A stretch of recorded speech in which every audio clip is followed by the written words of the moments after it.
Hello, everyone. Welcome to another episode of the Players Place podcast, the second episode of the season of 2024. Joining us today is Trevor. Trevor, what's your last name again? It's Cochran, man. Like Johnny Cochran. If the glove don't fit, you must have quit. So we have Trevor. He is the Fitbullykennels owner. We're going to have all his handles and stuff for you guys to interact with him and stuff, but it's been something I've been trying to get you on. It's something I'm interested in. So yeah, so just, how's it going? So far so good, man. I talked to a lot of people throughout the day, and when you messaged me, talking to someone over in Lagos, Nigeria. Yeah. So Okay. I actually got off the phone and texted one of my buddies from Senegal. I said, "Yo, when the last time you went to Nigeria?" Because now I'm like, I gotta go to Nigeria. Is that business related? Like for? It's always business related. This person has a company called Black Earth, and objectively, he's doing some amazing things, and he's super educated. So, long story short, I'm connecting with people throughout the world, and I go, "Fuck, I could just go there."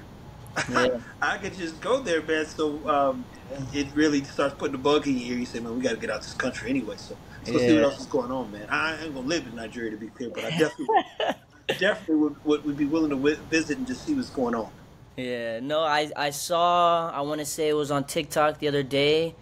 You were, I can't remember the company's name, the kennel's name, but it had to do with the Canary Islands. Oh yeah. Our guy from La Fitbullykennels Kennels, he has presses, and so he's in Louisiana, but he goes to the Canary Islands to get all his dogs a lot of times. So he's been to 36 countries before he even really bought the dog. To be clear, or bought the dogs, and he's a big traveler as well. So I'm like, man, a lot of people I'm meeting more now are big travelers, and they've seen a lot of things, and that opens up our perspective in our minds anyway. So I got to get out myself, man. See what's going on in this world, man. Shit, Yeah, you just said he was in Australia. Yeah, no, it's crazy. Obviously, I want to touch up on all that stuff about the dogs and stuff, but of course, let's talk about you for a little bit. Before we because I really want to see how how you really got into this business, because I don't know many people that are really successful in this business. Yeah. And it's very interesting to me, and I it's something I want to talk about, of course, but talk about a little bit about yourself, your journey there. So like what was your inspiration? Where did you start? You know what I mean? Give us a little background. Well, the dogs are actually not the business, man. They're byproducts of choices we make to improve doing business with dogs. So let me be very clear in saying we don't sell dogs for the purposes of making money. Do our dogs cost money? Of course, we don't give them away for free, but they're not as expensive as I could make them. And part of that is our dogs are used to teach. So when I learned a lot about business over the past 10, 15 years, and in doing so, I took, I got a buddy who's an economist, and he can look at numbers and trends and tell you what's going to happen next in the economy. So when I look at the dog space, it's kind of like when Apple built its first computer, and computers were bad.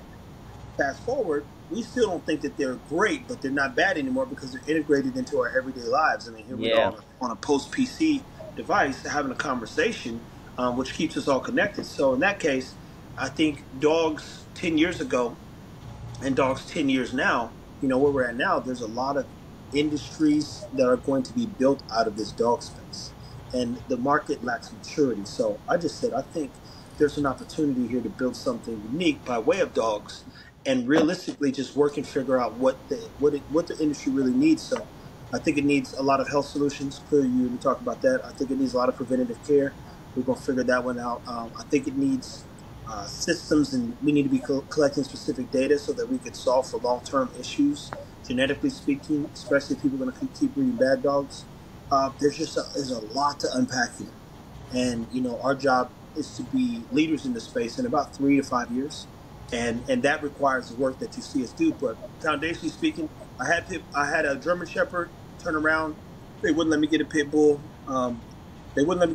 Because my dad got beat up by a kid, and he went back to go get a dog we had named Foots. I've seen the pictures of Foots in our old family album, and the dog Foots he's like, hey, my dad basically went back and talked shit to the dude, and the dog jumped up and crushed the kid's collarbone.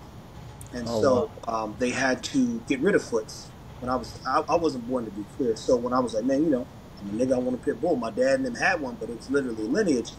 They said the dog was too crazy. It almost killed. I have an aunt Sheila. Was it Sheila? Sherry. And they said the only thing that saved her when she came in the house one time was wooden floors. So Okay. he slipped instead of Yeah. she shut the door real fast. So they just weren't hip to that. So I got to talk to them into getting German Shepherd, did the breeding at 13. When I turned 19 years old, going into 20, I bought 5 pit bulls. Mhm. And I end up then working to go to Arizona. And I sold every one of them but one to, because she just couldn't go anywhere. So I did my next breeding, 13 and like 24. And then I kept building all these businesses that were doing okay and going to do these things, but I just kept coming back to dogs. Yeah. So here we are now, and I said, I'm really good at marketing, really good at business, and I said, I think I can. I know these people don't have a message. Holding a dog is not a message. Uh, Putting a dog in slow mo is not a message. We drop those messages in because of the community we have now, and it's like a shift. So it's like, oh damn, I'm not seeing this nigga dressed up. I'm not seeing this nigga. And mind you, I'll add an R&B song, stuff you've seen. So I know Yeah. how Yeah. to keep the show rolling. And Mhm. I'm good at photography. I'm teaching Jamarcus, Better Best Dog, how to do how to compound every skill that I have. So the goal is to become industry leaders. I told them what numbers we hit. If anybody wasn't around, you said I told them on TikTok we'd hit 1 million after the last letter. I told them we'd be at this number, such and such. I told them on YouTube this is where we'd land. So realistically, I'm just very good at business, and it just so happens that I don't believe, or didn't believe, and still don't believe that there are more people who can outcare me Yeah. and business people, life, and definitely these dogs. And then I went and found 2 people that are better than me, and so I have them. I have access to them. Yeah. No, that's huge. Networking is huge, of course. You Yeah. know, it's huge in anything, even in sports also. So what I was gonna say is, what are your thoughts on that stigma around bullies, pit bulls?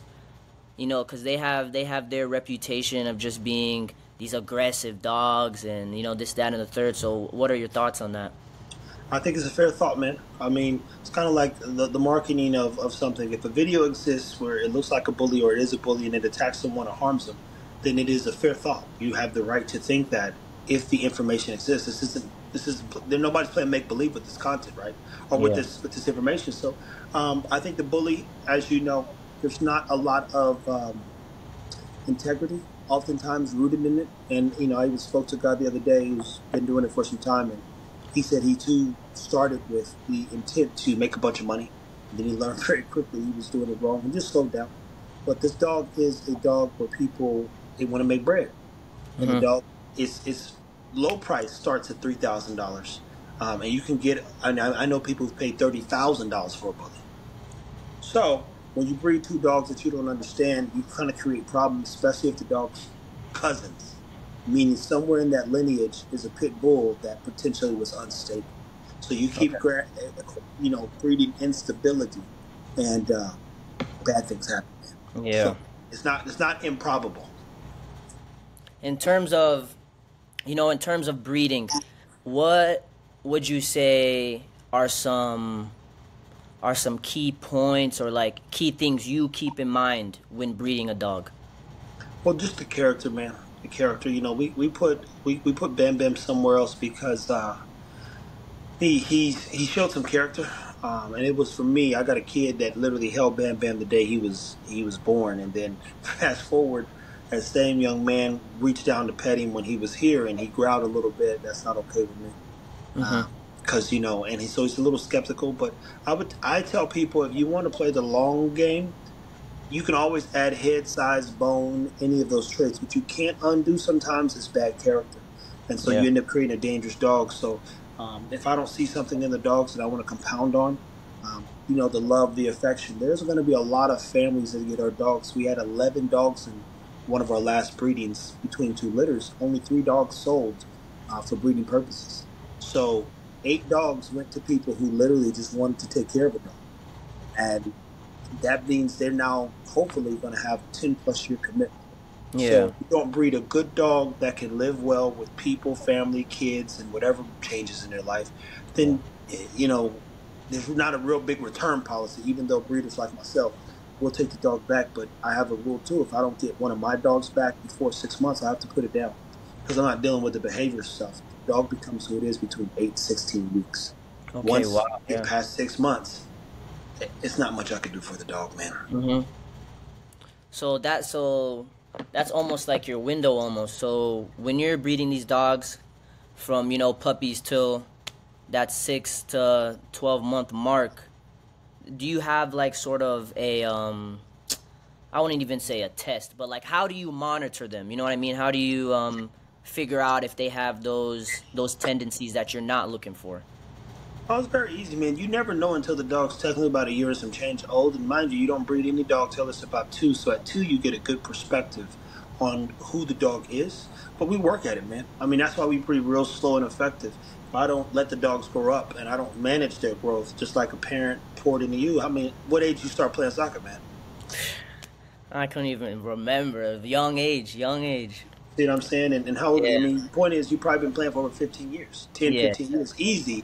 And now it's of value, but I mean, that's years and years of work. So in this case, you've got a solid 2 years of watching the character develop. And then after that, you're literally managing the character over the next 2 years. yeah, But in the 2 years, you want to see some things that you want to invest in, and far as investment means, about to go and do a progesterone test on a mirror today. Guess what? That's $75. The average breeding, because we do it through our doctors in the right way, it costs anywhere from two to three, well, $3,000 to $5,000 depending on what you're doing. So yeah. you want to make a good investment because you don't want dogs coming back. You don't want dogs harming people, and even more importantly, you don't want a bunch of health problems. Mm-hmm. So we just try to minimize as much risk as possible. Yeah, of course. I don't know any dog breeders besides you, but I just know that you're doing it right. You feel me? Because the way you're explaining all this, I feel like if I no hate to any other dog breeders out there, but I feel like if I just found someone locally and started asking them all these questions, I don't even think it would be as detailed as this. You know what I mean? Hey, But I didn't know the background story on the breeding stuff in it, and it's really cool to me. It's yeah. really interesting. So, what I wanted to say was, you just said you were talking to a guy over in Lagos, and then one of your close partners, La Fondacion, and them. What is something that you learned from them? You know what I mean? What is something? Because you can always learn. You know what I mean? You can always expand, always get better. So what is something that you learned from them? I got to be honest. I don't know that I go to learn from them. They actually, even the guy that asked for Senegal, he reached out. He says, "Trevor, can you take a look at my, social media? He sells organic compost to and lifted. He says, I need some help." A lot of people called me for help, man. Yeah. Especially the ones that listen. But I learned something. But it's just, when we went to go see our guy Richard, I went to highlight what he knows. Okay. So think of me from a business standpoint. I told the guys, someone's got to become Oprah in this space. Somebody's got to become Steve Jobs, which means we become the master of creativity. And then we've got to make sure. If I don't know if you're a movie guy, but you watch The Founder with the Ray Kroc story, where the guy basically takes over McDonald's and builds that. So, in a McDonald's, sounds American because nobody wants to be Kroc. So my point is Oprah highlighted a lot of people, and in that she was able to build connections and then enhance brands. So I now have a voice. Max Trans called me the other day. I could tell you a lot about a Cane Corso.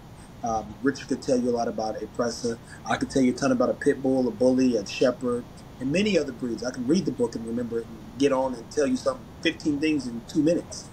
But the most important part of what we do is highlighting these people who are trying to figure out how to grow as well and how to continue to connect dots. So the Lagos guy, I'm a writing a 30 step plan out for him on how to lean into his content.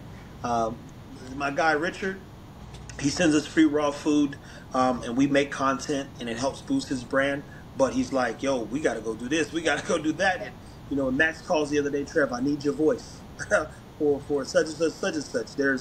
I'm not going to say I can't learn or I'm not looking to learn because I go in many rooms as possible to learn. But I got to be honest in saying I'd rather highlight what they know because the information is not necessarily for me, and they might struggle to convey or put it out there. And I just simplify their lives, man. That's all. Literally Yeah. simplify their lives. No, that's huge.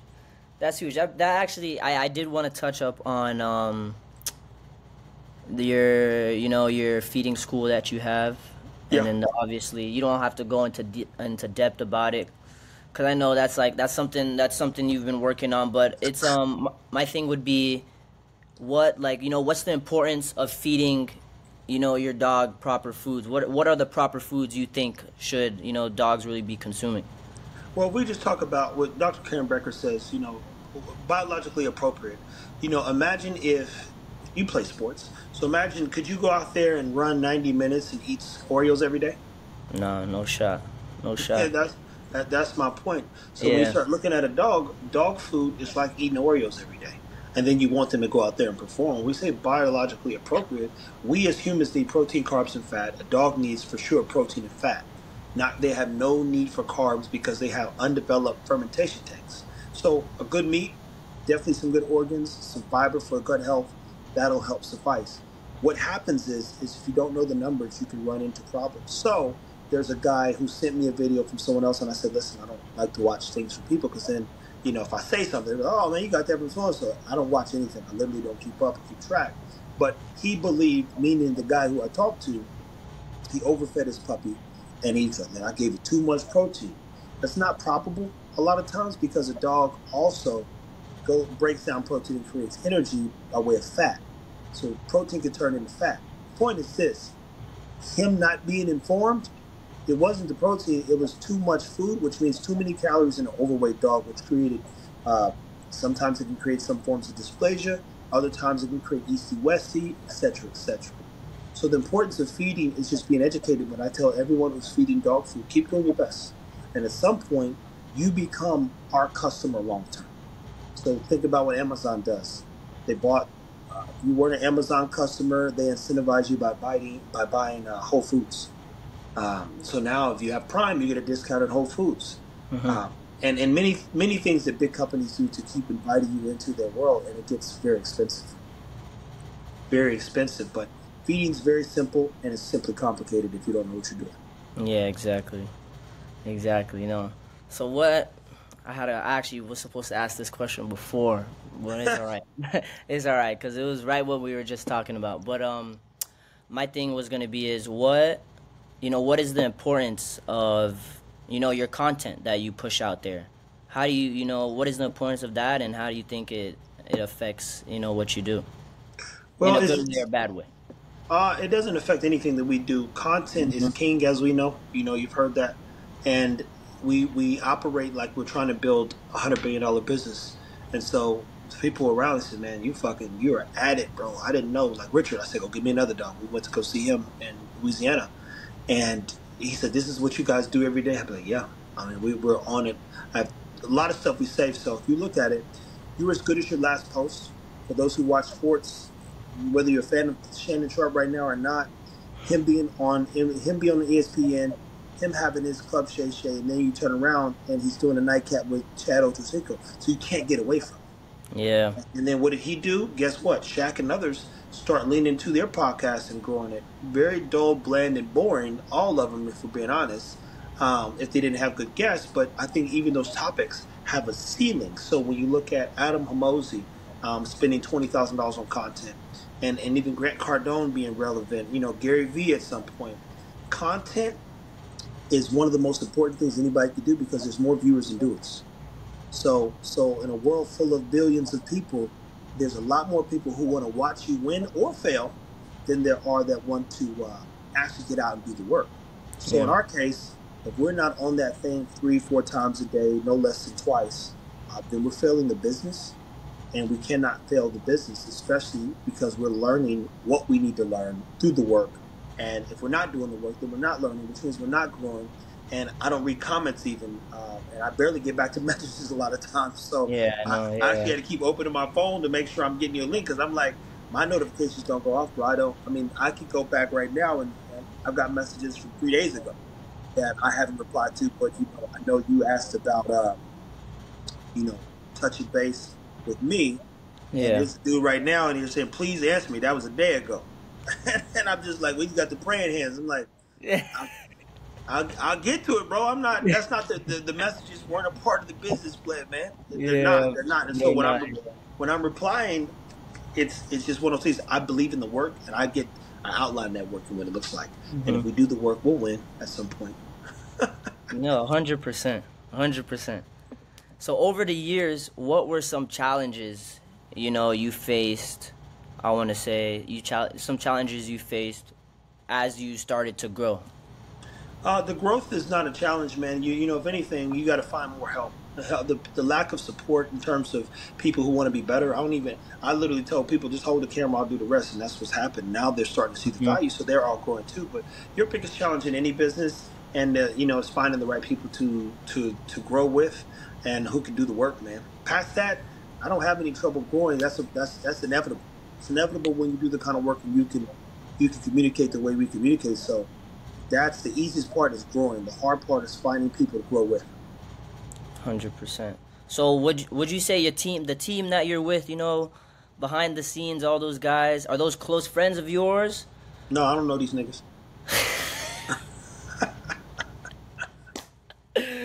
Oh man, I They're, mean they're that. not close friends. When you have a friend, I'm gonna tell you this: these are people Hmm. that you admire. Yeah. And who you want to be like. Let me be very clear in saying this: Jamarcus and even Stan Iron Sharp K Man. I told them the 31st, if they don't grow their business acumen, it'll be the last day we speak this year. I'm not. Hmm. I know where I'm supposed to get to, and I could just hire somebody to do the jobs that they're doing. But if they don't learn how to better do business, I'm not a guy who's. I'm not like a friendly person. I've said that many times, and I have no interest in that like Yeah, yeah, relatable thing. I know some good people, and some people who I need who are essential in terms of the growth of this thing. But the stuff that they're doing, somebody else could do and do it, well, and have the acumen to like manage others and grow and do some other stuff. So I'm not the guy looking for friends, and I ain't building this because I got no fucking friends.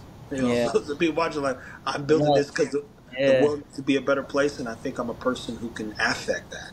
Mhm. Yeah, no, that's huge. So what I was gonna say is I don't want to hold you. I don't want to hold you too much, but Yeah, it's good. what I was gonna say is what are some short term and long term goals, you have right now. Okay. Well, I would tell for those anybody watches this, set long term goals, and what'll happen is when you achieve small things, appreciate it because those are short term goals that you may not know had existed. But if I'm being, direct, there are 2 to 3 more products we need to create on the supplement side.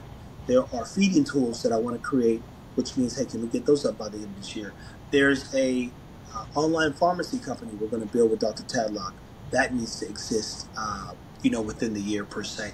And definitely we need to have something on paper by April 1st that we're agreeing to and working through to be. So there are a lot of short-term things that require long-term visions. And if you do it correctly, then you'll be closer to the bigger goals.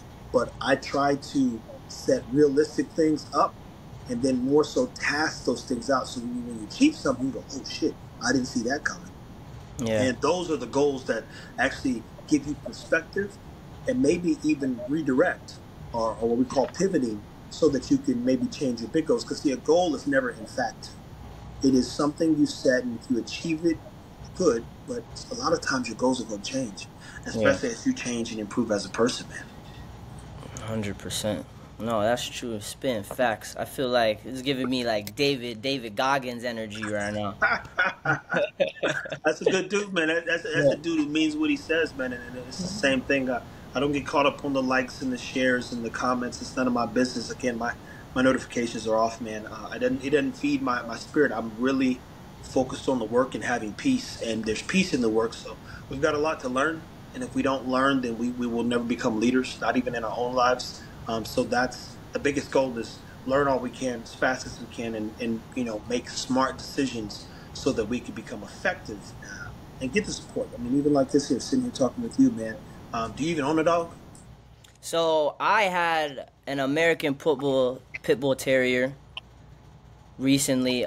She passed. I want to say 2 months ago. She had lymphoma. Oh, damn.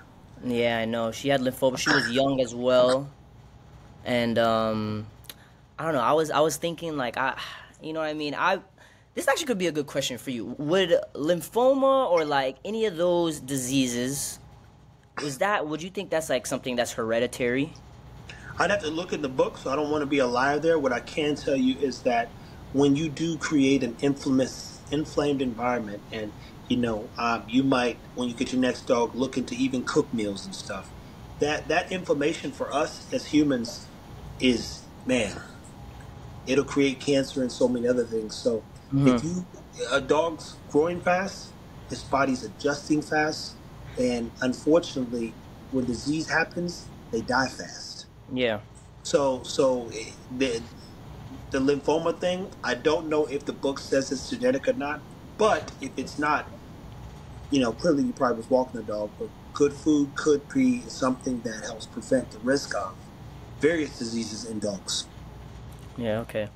Yeah, like, cause she was, how old? She was 5. She was young, So it was one of those things where it was just, Yeah, it was just, I was like, damn, like it happened so quick, like you said, it was, she got sick, and then after that, it was just, yeah, that's you that's know the what I worst mean? part about it, man. And Yeah. a lot of money oftentimes is spent in the later years or last years of a dog's life. So I get it, man. I get it. Which is again why we exist and why I think we'll be able to impact change long term. Yeah. 100%. So, out of your dogs, I've seen out of all those bullies you got running around back there, I've seen this one small dog. Yeah, the Uh, general. yeah. Um, is that your dog? Yeah, yeah, yeah. He's mine, man. He's mine. So that's so. No, it's great. I see it because, what video was it that really made me remember? It was the rope. All the Oh yeah, dogs are put on the rope, and he was in the mix as well. yeah, yeah, yeah. Yeah, Yeah. he's So got a big like, heart, man. how is that something? I don't even know. Like, how did that environment, like, how are the dogs you breed, all those bullies, how are they comfortable with him, and how is he not scared of them? You know, So do you know anything about a Jack Russell Terrier? I know they're really energetic. They're probably one of the most dangerous dogs on earth, technically. Really? That next to a Yak Terrier. Oh wow. Yeah, and there's a saying that the only reason why the pit bull gets the rap it has is because the Jack Russell never got any bigger. Okay. So we're not talking about a dog that's not bred for this. Like these dogs go into holes where they can only back up in and get groundhogs out, man. And they'll fight a Oh wow. groundhog. So you see scars come out their face. These are dogs that get active, man. They'll back a hog into a corner. So so I got him because Jack Russell also was the first dog to ever get its star on the Hollywood Walk of Fame. It's one of Okay. the most famous breeds in the world. Even in Australia, matter of Hmm. fact, one of the Jack Russell holds the record for having a commercial that went over 10, 12 years almost. And the only reason they stopped using the Jack Russell is because it died and it affected the family. Oh wow. Yeah, so the commercial no longer aired because their dog died. It was like, oh, we don't want to keep seeing him on TV. So you look up this dog, Crimson Tide movies. It's one of the most popular dogs on earth, Hmm. and I know what it can do in terms of reaching new audiences and taking in places, putting him on my shoulder, walking around, big pet expos and stuff, which we're going to lean into to say the least. So he's a dog that gives me a new market, and we've got some more breeds coming at some point in time this year, so that we can continue to shape and change the world. He's got the biggest heart, and they have no problem with him, man. Our dogs like to play, and Hmm. they get along real well outside of a few girls every now and then. But for the most part, they can coexist, and as long as no one's attacking them or biting them in their face, everybody'll be fine. Yeah. Yeah. Has anyone ever like messaged you or came to you regarding like temperament training or like, stuff like that? I feel like that's a common thing for you. Yeah, no, I send Jamarcus or Iron Sharp K9. We're not behavioralists. I do a lot of behavior education, but I Hmm. can't train these people to dogs. Man, they don't want to pay me that price to deal with this fucker. But point is that's also rooted in how you breed the dog. You breed two bad dogs, you get bad dogs. Yeah. You breed two decent dogs, you get decent dogs. Amira, for instance, is a loving dog who's non-reactive. and Ego's a dog who don't give a shit until you got something that he wants. You breed Mhm. a dog that has no prey drive. It's a rabbit. I let him off the leash yesterday when he was coming back from doing the video shoot at night. A rabbit ran around the corner. He didn't even think. Had the general, the general kept dipping. I'm like, what the fuck? Jamarcus is like, yo, get this, because the nigga's literally got a rat in his mouth. Yeah, I yeah. said, bro, you've been over here this whole time ratting this thing in this building, and he comes back finally, he's got a rat. I said, bro, get that rat. I said, this motherfucker might have rabies. This is just not good, man. But Oh my it's god. hard to put on a leash, so you just Yeah. let him, he just keeps roaming around every like a jackass. Um, so Ego doesn't have prey drive. Had the general heard the rabbit, and even Cha Cha, she might have took off. Mhm. She might have took off. Ego's like, man, I ain't got time to chase that rabbit. It's late. I'm going to bed. so so you want to breed drive without prey drive, and Yeah. then double down on the love, care, and just peace that someone's gonna invite into their home, man. Mhm. But that's one of my goals. In a general, man, he's a hot pocket. He'll never be bred. He's just my dog. Yeah. Every new dog that I get, they'll never be bred, man. Ever. They're not. That's not the goals. The bullies, we'll keep breeding them, but the new breeds, they're just for us, man. Yeah, 100%, man. So, just wrap things up a little bit here. I know you touched on this a little bit in the beginning. Well, honestly, mostly in the beginning, but where do you see where do you see yourself, and where do you see everything you're doing? Like, where do you see it going in the future? You know? If we do this right, man, I'll build $100 billion business, Mhm. and I'll be worth that. And when I say that realistically, you need 5 times sales, with at least 20, 30+%, if not 50% margins. Well, in some of the business we're building, you talk about 70% margins. So let me be very clear in saying this: if we get the My Dog subs to $100 million, then we can sell it for $500 million, because there's a 70% margin on all supplements. And then if you, I'm gonna get a cat adventure too, my cat, and some other stuff that we're gonna do. There are 3 to 4 businesses that I should be able to sell for 500 million, which will take me to the Billionaires Club. And then from there, I'll collect data like we talked about, which is probably data is like a secret. It's IP, it's intellectual property, and part of the property is actually developing the technology to store it.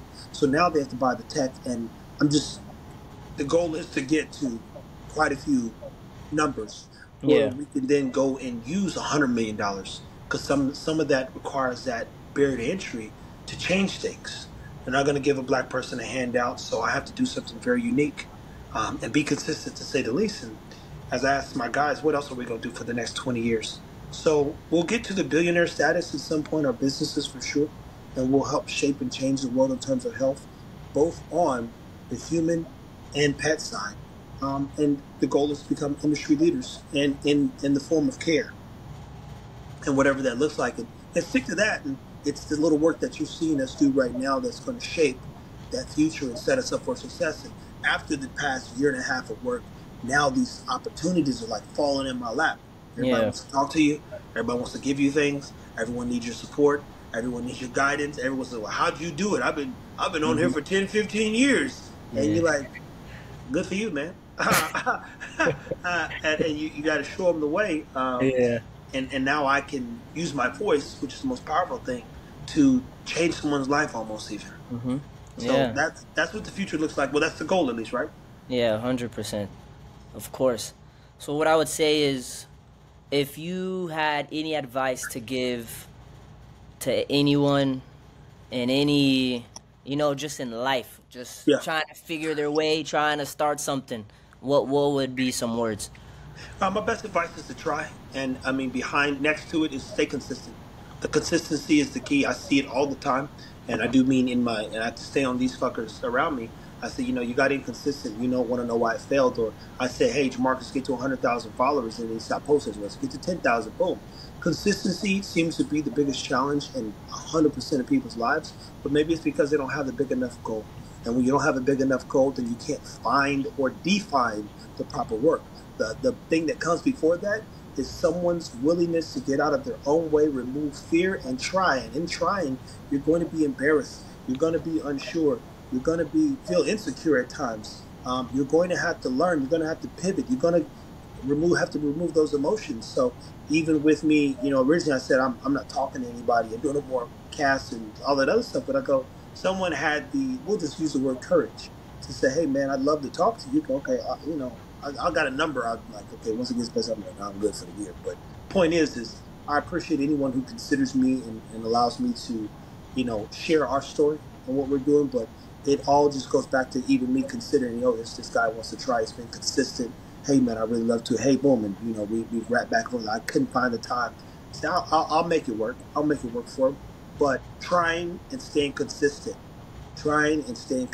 Those two things will take you further than where you're at today. Of course, of course. And then last question before we end it here. What has someone or someone, or if you heard of anything, any line, any quote, or anything that stuck with you that you really live by. You know what I mean? People will say they live by everything happens for a reason, something like that. You know what I mean? So, Um, well, if I'm from Missouri, man, and the irony is Missouri is a show me state. mm-hmm. So I've always said, and it's my own thing, action speaks louder than word. There's nothing louder than an action. So I can't say it's words that I live by. It's Yeah. work that I live by. Okay. And if we're not working, then we're not progressing.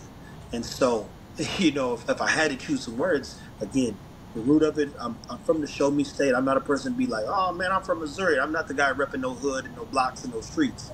But I will say that people that raised me and just assisted in my upbringing, they were real big. My dad specifically on actions, and then really knowing what you know, and being informed about what you're saying. If you're not informed, then shut the fuck up. Literally, that's just saying. Yeah. Shut the fuck. Like Mm-hmm. if you don't, where'd you read that at? You didn't read it. Shut up. So I would just say, whatever people are doing, live by your actions because you're gonna die by them. And Mm-hmm. then if you are blessed or good enough, you'll be able to parlay those actions with words. So I'm a double-edged sword because I can cut you both ways. I can outperform and then Yeah. I can out communicate. So even if you were like, but now I can tell someone better than you can about what you're doing. And say, well, shit, Mm-hmm. just let him do the talking. So it works itself out. But those are the things that I live by, man. There's nothing louder than an action, man. And if you're gonna do something, show me. 100. Yeah, exactly. You right though. You right. I actually speak louder than words. That's just straight up right there. That's straight up. Yeah. The You know cheapest that. thing on earth are words, man. The easiest thing people, say something, do another, or be Mm-hmm. lying to themselves. And Yeah. we don't do a lot of. I mean, we do a lot of talking, but you literally, I'm like, there needs to be a dog in every video, or Mm-hmm. or sometimes I have to get on the whiteboard per se and overlay some shit. But it's like, yo, prove it. Yeah. Literally prove it. I don't see no proof, and that's where we're at. You go, damn, we can't outwork this dude. There's a lot of people like, man, I wish I could get up and post every day, man. I get stage fright. I'm like, I don't like this. I should have said this. And I said, bro, you got to press play, post, and move on, man. You Mm-hmm. got to move on. It ain't always gonna be pretty, but there's more viewers than doers. So stay Yeah. at it. Yeah. 100. I like that. You just motivated me real quick. I ain't even gonna lie. But no, I appreciate you because I know when I sent the message in the beginning, I was like, man, he probably not even gonna answer this. But I sent the message real quick, and thankfully you answered. It was great to have you on, and thank you for Yeah, taking time out your day for real. absolutely. Get to know you, get to know about what you're actually doing, the behind the scenes. You know what I mean? Yeah, Because from someone like me that's just looking on TikTok and Instagram is like, oh, this guy's breeding dogs, giving everyone information, blah blah blah. So it's good. It's good to hear from you personally into the background of it all and your goals yeah, and aspirations. So it's been a blessing having you on. yeah. Thank you of course, and everyone tune in, like and subscribe. We're gonna have it all. Follow him. Give him a look as well, everyone, and appreciate you again. Thank you so much. Likewise, man. Have a good rest of your day, boss. I'll talk to you, man. Of course. All right, man. Peace.